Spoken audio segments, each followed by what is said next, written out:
میرے والد ماجد قدس اللہ تعالیٰ سے رہو حضرت تھانوی رحمۃ اللہ علیہ سے نقل کر کے واقعہ سنایا کرتے تھے، اور سچا واقعہ ہے کہ ڈھاکہ میں ایک بازار ہے، بیگم بازار کے نام سے مشہور ہے، تو وہاں ایک نواب صاحب رہتے تھے، ان کا انتقال ہو گیا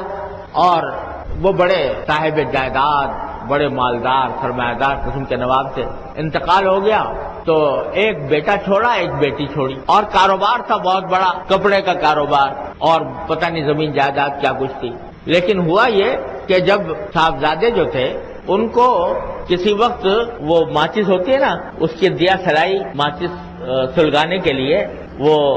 ماچس کو رگڑا تو اس سے جو بو پیدا ہوتی ہے نا، وہ بو پسند آ گئی، یہ بڑے مزے کی چیز ہے یہ بو سونگنا۔ تو انہوں نے کیا کیا کہ جو روزانہ معلوم ہوا کہ ماچس کے پیکٹ آ رہے ہیں اور صاحبزادے جو ہیں وہ ماچس جلاتے ہیں، اس کی خوشبو سے لطف اندوز ہوتے ہیں اور پھر پھینک دیتے ہیں، پھر دوسری نکالی، پھر اسی طرح جلائی، خوشبو سونگی، پھینک دی، روز پیکٹ ماچسوں کے آ رہے ہیں اور اس طرح وہ جلائی جا رہے ہیں۔ جو صاحبزادی تھی وہ ایک مرتبہ کہیں بازار چلی گئی کپڑا خریدنے کے لیے، تو وہاں وہ جو کپڑا بیچنے والا تھا اس نے کوئی ریشم کا کپڑا تھا، تو یہ آپ نے دیکھا ہوگا جب اس کو پھاڑتے ہیں نا تو ایک ہلکا سا کٹ لگا کر ایک دم سے اس طرح پھاڑتے ہیں، یوں کر کے، وہ پھاڑنے سے جو آواز پیدا ہوتی تھی وہ صاحبزادی کو پسند آ گئی کہ یہ بڑے مزے کی چیز ہے۔ تو وہ اب ان کا مشغلہ یہ ہو گیا کہ روز تھان کے تھان آ رہے ہیں کپڑوں کے اور ان کو پھاڑا جا رہا ہے اور اس کی آواز سن کر صاحبزادی مزے لے رہی ہے، یہاں تک کہ وہ دولت جو ہے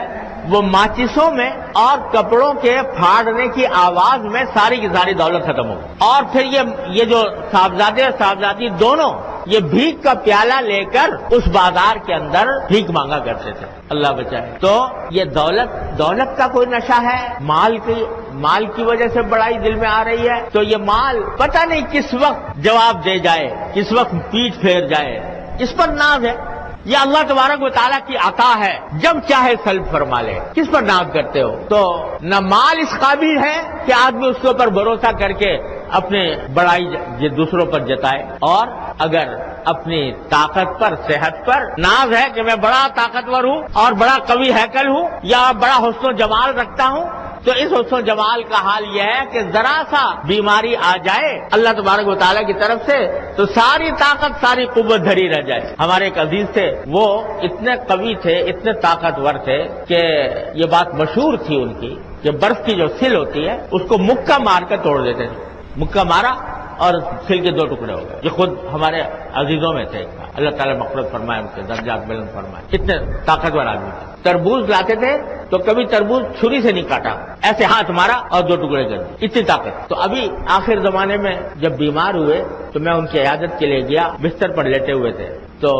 ہاتھ مشکل سے مسافے کے لیے آگے بڑھایا اور پھر مجھ سے خود فرمایا کہ تقی یہ وہی شخص ہے کہ جو ان ہاتھوں سے برف کی سل توڑ دیا کرتا تھا، اب مسافہ کرنے کے لیے ہاتھ بڑھانا چاہتا ہوں تو ہاتھ بڑھاتے ہوئے بڑھانا مشکل لگتا ہے۔ اس طاقت پر ناز کرے، اس قوت پر آدمی فخر کرے، اللہ تعالیٰ کی عطا ہے، جب تک اسے دے رکھی ہے، جب چاہے سلب فرما لے۔ علم پر ناز کرتے ہو کہ علم میرا بہت بڑا ہے، میں بڑا عالم ہوں، علامہ ہوں، اس پر ناز ہے، اس پر فخر ہے، یہ علم بھی اللہ تبارک و تعالیٰ کی عطا ہے، جب چاہے سلب فرما لے، جب چاہے آدمی کو پتہ ہی نہ چلے۔ کتنے بڑے بڑے علامہ، آپ نے جو حضرات حدیث پڑھتے ہیں تو انہوں نے دیکھا ہوگا کہ بڑے بڑے محدثین، بڑے بڑے اونچے درجے کے حافظہ رکھنے والے،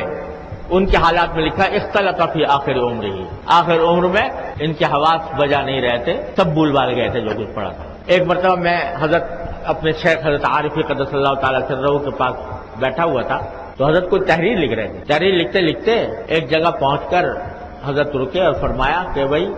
کچھ ہنسنے لگے اور فرمایا کہ دیکھو انسان کا حال یہ ہے کہ میں ابھی دستخط کرنا چاہ رہا تھا، اپنے تحریر کے آخر میں دستخط کرنا چاہ رہا تھا، لیکن دستخط ہی بھول گیا، یاد دیا رہا کہ میں دستخط کس طرح کیا کرتا۔ تھوڑی دیر تک سوچتا رہا، اس کے بعد پھر یاد آیا تو پھر کہا کہ انسان کی حالت یہ ہے کہ اپنے دستخط کرنا بھی بھول گیا، اللہ تعالیٰ نے پھر یاد دلایا تو یاد آیا، پھر اس پر فرمایا کہ انسان کس چیز پر ناز کرے، کس چیز پر آدمی بھروسہ کرے کہ میرے اندر یہ طاقت، میرے اندر یہ کمال ہے، یہ تو اللہ تعالیٰ کی عطا ہے، جب چاہے واپس لے لے۔